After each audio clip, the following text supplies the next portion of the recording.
तो sir, right to take part in business, right to be consulted, right to have access to books, right to remuneration, सारे के सारे अच्छे points हैं। Next is right to share profits. Partnership में और profit sharing नहीं हो ऐसा थोड़ी होगा यार, ठीक है, इसलिए पढ़ भाई दर्शित।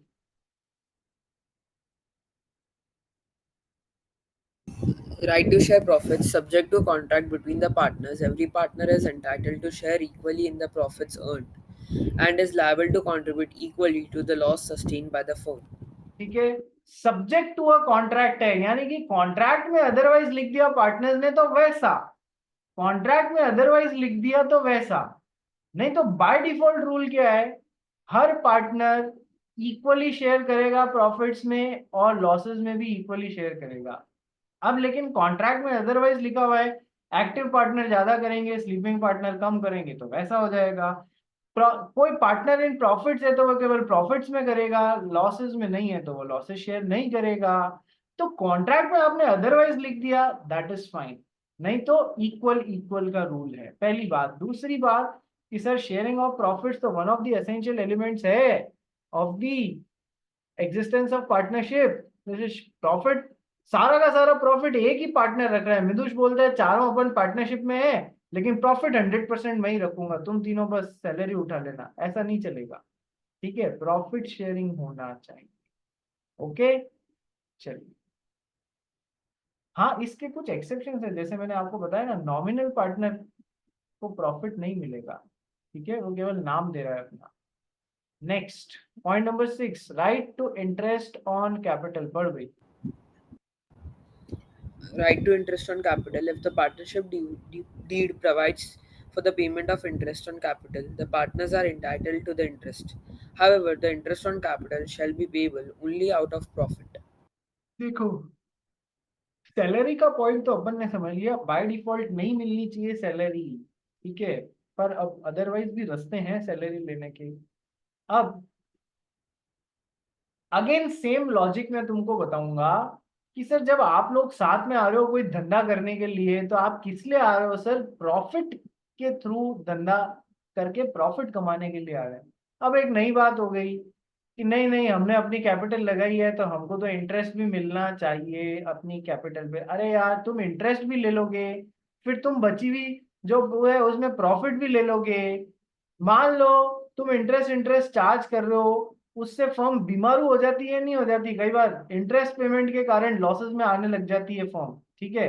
तो सर प्रॉफिट वैसे तो नहीं मिलना चाहिए, आ, आ, क्या सॉरी, इंटरेस्ट वैसे तो नहीं मिलना चाहिए कैपिटल पे, लेकिन केवल तब मिल सकता है जब पार्टनर्स ने पार्टनरशिप एग्रीमेंट में लिखा हो कि हम अपनी कैपिटल पे इंटरेस्ट भी चार्ज करेंगे। लेकिन लेकिन यदि फर्म लॉस में है तो आपको ये फर्म के ऊपर अत्याचार नहीं करने दिया जाएगा कि पहले से ही लॉस में और कैपिटल पे इंटरेस्ट और मांग रहे हो, भाग जाओ यहाँ से, ठीक है।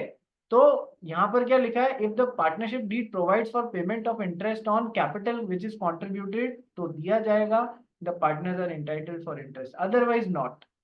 हाउएवर, सर एक राइडर लगा दिया कि फर्म को बीमार करके नहीं लेने दिया जाएगा उसमें से तुमको इंटरेस्ट ऑन कैपिटल, तो however sir it is payable only out of profit, only out of profit, ये बात ध्यान रखना। पार्टनरशिप में प्रॉफिट होंगे तो ही इंटरेस्ट ऑन कैपिटल लेने दिया जाएगा पार्टनर्स को, अदरवाइज लिख भी दिया तो भी नहीं लेने दिया जाएगा। काबरा बोल, क्या डाउट है तेरा। सर वही डाउट था कि अगर वो इंटरेस्ट भी चार्ज कर सकते तो सैलरी भी ले सकते। सब कर सकते हो तुम, पूरा नाच नाच सकते हो, ठीक है, इंटरेस्ट भी ले लो कैपिटल पे, सैलरी भी ले लो, ठीक है। अच्छा, सैलरी के लिए प्रॉफिट होना कोई जरूरी नहीं है, ये बात ध्यान रखना, सैलरी तो तुम ऐसे भी ले सकते हो, लेकिन यदि तुम अपनी कैपिटल पे इंटरेस्ट लेना चाह रहे हो वो प्रॉफिट में से ही ले पाओगे। पॉइंट नंबर 7, सेवेंथ राइट, दर्शित अग्रवाल, क्या हो गया। सर कमीशन भी है बिना प्रॉफिट के ले सकते हैं ना? देखो, कमीशन का अभी तक हमने डिस्कस नहीं किया है, ठीक है। कमीशन किस पे होता है, कोई चीज बेची है सर आपने उस पे होता है ना। डील्स पे होता है हाँ ना, वही, डील्स पे। देखो इस बारे में अपने कोई मॉड्यूल में शायद कोई क्लैरिटी दी भी नहीं है, ये अकाउंटेंसी का ज्यादा पार्ट हो सकता है कि नहीं, बट लॉ के हिसाब से भी बनता है। मैं थोड़ा सा देख के बता पाऊंगा, कमीशन की जहां तक बात है मैं देख के बताता हूँ, क्योंकि ऐसा आज दिन तक कभी क्वेश्चन देखा नहीं। But as far as salary is concern we are clear, as far as interest on capital is concern we are clear. ठीक है, चलिए आगे बढ़ते हैं नेक्स्ट पॉइंट पे। Point Yes, number right 7। to interest. हाँ, right to interest on advance. ठीक है, कई बार क्या होता है, किसी पार्टनरशिप फर्म को जो पार्टनर्स ने कैपिटल कंट्रीब्यूट किया है उसके अलावा और पैसे की जरूरत होती है। हर धंधे में होती है, पैसे की कमी हर धंधे को लगती है यार। तो कई बार या तो बाहर किसी मनी लेंडर से पैसा उधार ले हुए फर्म, कई बार क्या होता है पार्टनर कहते हैं आप बाहर वाले को भी इंटरेस्ट दोगे, इससे अच्छा हम ही फर्म को एडवांस पेमेंट कर देते हैं, मतलब एडवांस दे देते हैं, यानी कि कुछ मनी लेंड कर देते हैं। तो सर क्या इस पे वो इंटरेस्ट पाने के हकदार होंगे या नहीं, आइए पढ़ते हैं। Right to interest on advance, पढ़ भाई। Yes, a partner makes an advance to the firm beyond the amount of capital. In such a case, the partner is entitled to interest thereon at the rate of 6% per annum. Such interest keeps running up to the date of actual payment, where as the interest on capital ceases to run on the dissolution of the firm. देखो, यदि partner, यदि money lender से जिस तरीके से आप बोलते हो कि नहीं 12% पर एनम से मैं इंटरेस्ट लूंगा, और यदि पार्टनर से भी आपने कुछ फिक्स कर दिया कि अच्छा 12% पर एनम से मैं आपको बाहर वाले के पास क्यों जा रहे हो, मेरे से ही ले लो, मेरे को 12% इंटरेस्ट दे देना। तो यदि पार्टनरशिप फर्म ने और पार्टनर के बीच में कोई एग्रीमेंट हो गया है जिसमें कोई रेट ऑफ इंटरेस्ट लिखी हुई है, तब तो वो मानी जाएगी, कोई प्रॉब्लम ही नहीं है। मनी लेंडर के साथ में भी करते ना, तो यदि कॉन्ट्रैक्ट में कुछ लिखा हुआ है तो वो, अदरवाइज कुछ नहीं लिखा हुआ है कि क्या रेट ऑफ इंटरेस्ट लगेगी, और इस पार्टनर ने फर्म को कुछ पैसा उधार दे दिया है, तो कितना रेट ऑफ इंटरेस्ट पाने का हकदार होगा ये उस अमाउंट पे, 6% पर एनम की रेट से पार्टनरशिप फर्म इसको ब्याज देगी। बात समझ में आ गया, कुछ नहीं लिखा है रेट ऑफ इंटरेस्ट, तो 6% पर एनम के रेट से ये ब्याज पाने का हकदार। अब एक लाइन और बोली गई है आगे, क्या, कि सर मान लो ये पार्टनरशिप फॉर्म डिसॉल्व हो रही है, खत्म हो रही है, ठीक है, तो सर कैपिटल पे तो इंटरेस्ट उसी दिन बंद कर दिया जाएगा। कैपिटल पे इंटरेस्ट जिस दिन फर्म खत्म हो रही है, डिसॉल्व हो रही है, उसी दिन देना बंद कर दिया जाएगा, भले ही अभी डिसोल्यूशन की प्रोसेस चालू हो रही है या पूरी नहीं हुई है, लेकिन ठीक है, कैपिटल पे इंटरेस्ट उसी दिन बंद। लेकिन सर इस बंदे ने इस फर्म को एडवांस दिया था 10 लाख रुपए का, वो उस पे interest partnership firm wind up हो रही है तब तक चलता रहेगा जब तक कि मिस्टर टू को सही में एक्चुअल में उनका पैसा नहीं लौटा है। उस दिन तक का 6% रेट ऑफ इंटरेस्ट एप्लीकेबल होगा, जब तक कि इनको एक्चुअल पेमेंट नहीं कर दिया जाता। बात समझ आ गई? ये कैपिटल पे जो आप इंटरेस्ट मांग रहे हो और एडवांस पे इंटरेस्ट मांग रहे हो, उसमें टाइम की गणना में फर्क आएगा। क्या, पढ़ लो कि sir such interest keeps on running up to the date of actual payment, जब तक कि सही में नहीं कर दिया तब तक 6% से देना पड़ेगा। Whereas interest on capital ceases to run on dissolution of the firm, firm जिस दिन डिसॉल्व हुई उस दिन सर, भले ही अभी तक फाइनल सेटलमेंट वगैरह सब होना बाकी है, वो सर तब से बंद हो जाएगा आपका। ठीक है, नेक्स्ट इज, देखो राइट टू बी इंडेमनिफाइड है एक, इसको बाद में पढ़ते हैं, पहले पॉइंट नंबर 9 पर।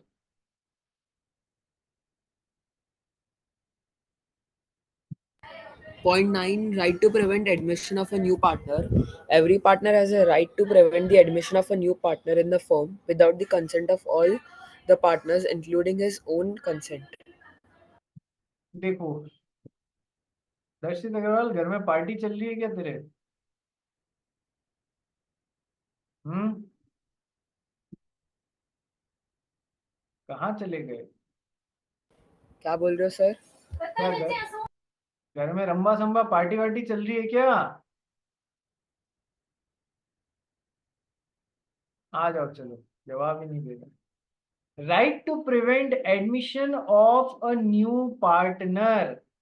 सर ये 3 पार्टनर्स ऑलरेडी अंदर बैठे हैं, यदि कोई ये दोनों चाह रहे हैं कि एक चौथे पर्सन को पार्टनर जैसे एडमिट कर लिया जाए, लेकिन इसकी इच्छा नहीं है, तो क्या ये अकेला रोक सकता है? हाँ सर, रोक सकता है। यदि सारे पार्टनर्स ने हाँ नहीं किया तो किसी भी पार्टनर को अंदर आने से, नए पार्टनर को अंदर आने से रोका जा सकता है। क्यों? व्हाट इज द रीजन मिदुष? What is the reason? Sir क्योंकि ऐसे डिसीजन पे सबका यूनानिमस कंसेंट चाहिए। हाँ, लॉजिक क्या है? क्यों रखा है ऐसा कि एक मेजोरिटी से नहीं और ऐसा होगा? क्यों रखा है ऐसा? एक एक पार्टनर को हाँ करना पड़ेगा, लॉजिक सोच। ऐसे मतलब उसमें क्योंकि फिर सबको अपना सैक्रिफाइस करना पड़ेगा ना, गुडविल और सब कुछ, तो फिर उसके हिसाब से भी देखा जाए तो। अच्छा चल, सबका बड़ा दिल है, सेक्रीफाइस तो सब कर लेंगे, लेकिन इसके अलावा और भी बड़े रीजन है। गलत दिशा में जा रहा है, सेक्रीफाइस कर लिया चलो सब, प्रॉब्लम वहां नहीं आ रही है। सोच, पार्टनरशिप का बेसिस क्या है? What is the true test of partnership? Fiduciary. Yes. बड़े सवाल पूछता है, मैं तेरे से सवाल पूछता हूं तो एकदम से आंसर क्यों नहीं आता है? अरे, फिड्यूशरी रिलेशनशिप, पार्टनरशिप कैसा है? आपसी विश्वास वाला है। कल को ये चौथा आदमी कुछ भी काम करके बाहर वाले के साथ में आ गया रिलेटिंग टू फर्म्स बिजनेस, उससे सारे लोग बाइंड होने लग जाएंगे ना? Yes sir. तो पार्टनर नंबर 3 जो है, वो भी तो पार्टनर, ये पार्टनर जैसे अंदर आ गया तो इसके काम से बाइंड होगा, जबकि इसको 3 को 4 पे भरोसा नहीं है, विश्वास ही नहीं है। ठीक है, तो ये मना कर सकता है। सही सोचा मितुष, हाँ मैंने ऐसे ही मजाक मजाक में बोल दिया। इतना धीमे क्यों सोचता है? ठीक है, सोचा सही, इस बात की खुशी है। चलो, फिड्यूशरी रिलेशनशिप है, ठीक है, इसलिए हर पार्टनर को, कोई भी नया इनकमिंग पार्टनर आया तो सबकी कंसेंट लगेगी। एक ने भी मना कर दिया तो every partner has a right to prevent admission of a new partner. Next है ये पॉइंट नंबर 11 पर गई।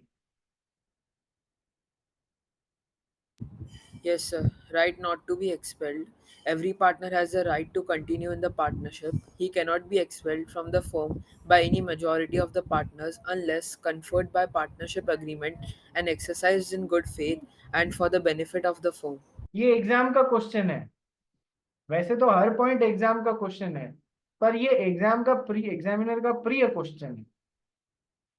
क्या पार्टनरशिप में ये जो पार्टनर्स हैं, ये मिल के इस चौथे पार्टनर को उठा के बाहर फेंक सकते हैं? ठीक है, तो answer, basic answer is no. But there is one exception. एक ऐसी सिचुएशन है, एक्सेप्शनल सिचुएशन है, जहां पर अलाउ किया जाता है कि ये तीनों मिलके मेजोरिटी से इस चौथे पार्टनर को उठा के बाहर फेंक दें। कब? उसके लिए कुछ जरूरी बातें। तो ये पूरा क्वेश्चन हम पढ़ेंगे या तो सेकंड चैप्टर, इसी चैप्टर में, एक्सपेंशन में, या फिर हाँ इसी में पढ़ना चाहिए अपने को। ठीक है, क्या है कि सर वो इसलिए नहीं उठा के फेंक रहे हैं कि यार चलो इसको बाहर फेंक देंगे तो अपन सबका 33% से प्रॉफिट बढ़ जाएगा, इसका भी अपने पास आ जाएगा। नहीं, रीजन ये नहीं सर, वो इसलिए गुड फेथ में फेंक रहे हैं बाहर। गुड फेथ में क्यों? इसने कुछ घटिया काम कर दिए हैं फर्म के लिहाज से, ये ढंग से काम नहीं करता है, ये है ना पैसे का बरोबर हिसाब नहीं देता है। ठीक है, तब मतलब गुड फेथ मतलब फर्म के बेनिफिट के लिए ऐसा हो रहा है, अपने खुद के पर्सनल बेनिफिट के लिए नहीं, फर्म के अच्छे के लिए हम सही कारण से इसको बाहर निकाल दें, तब हो सकता है। वो भी केवल, अच्छा इस गुड फेथ का और सब मतलब समझाऊंगा मैं जब ये टॉपिक आएगा, एक्सपल्शन ऑफ अ पार्टनर। ठीक है, अब वो भी, अच्छा केवल गुड फेथ में बाहर फेंक दें ये बोलना काफी नहीं है सर। इसके लिए जब आप पार्टनरशिप एग्रीमेंट बना रहे हो या पार्टनरशिप डीड बना रहे हो, उसमें एक्सपल्शन का प्रोविजन होना चाहिए जिसपे सारे पार्टनर्स के साइन होते हैं। एक्सपल्शन का मतलब कि हाँ हम चारों मानते हैं कि यदि कोई भी फर्म का पार्टनर कोई गलत काम कर रहा हो फर्म के लिए, तो हम गुड फेथ में मेजॉरिटी से उसको उठा के बाहर फेंक सकते हैं। ठीक है, ये एक्सपल्शन का क्लॉज यदि तुमने अपने पार्टनरशिप एग्रीमेंट में नहीं डाला एक्सपल्शन का क्लॉज, तो फिर आप कितना ही गुड फेथ की बंसी बजा लो, आप उसको बाहर नहीं फेंक सकते, क्योंकि आपने अपने पार्टनरशिप एग्रीमेंट में वो क्लॉज ही नहीं रखा था। ठीक है, समझ में आया क्यों पार्टनरशिप एग्रीमेंट ढंग से ड्राफ्ट करना जरूरी होता है, सारी चीजें उसमें डालनी पड़ती हैं। ठीक है, तो right to prevent admission of a new partner, नहीं, right not to be expelled. तो वैसे तो हर पार्टनर का राइट होता है to continue in the partnership, he can not be expelled from the firm by majority of the partners unless partnership agreement में इस बाबत दिया हुआ हो, एक्सपल्शन का प्रोविजन दिया हुआ हो, और दूसरा एंड वो एक्सपल्शन का right has been exercised in good faith for the benefit of the firm. समझ में आ गया? Yes sir. दर्शित अग्रवाल ध्यान रखना, अपना पॉइंट नंबर 8 बचा हुआ है, पॉइंट नंबर 10 बचा हुआ है, और 12 13 बचे, मतलब 8 और 10 बचे हुए हैं, और 12 13 14 बचे हुए हैं। ये अपने को कल करना रहेगा, याद दिलाना भाई। हाँ सर, ये बचे हुए हैं। ठीक है भाई, कल मिले। काबरा जी, क्या बात है, कनिंग स्माइल क्यों आ रही है आपके चेहरे पे? नहीं सर, ऐसा नहीं। कुछ नहीं है।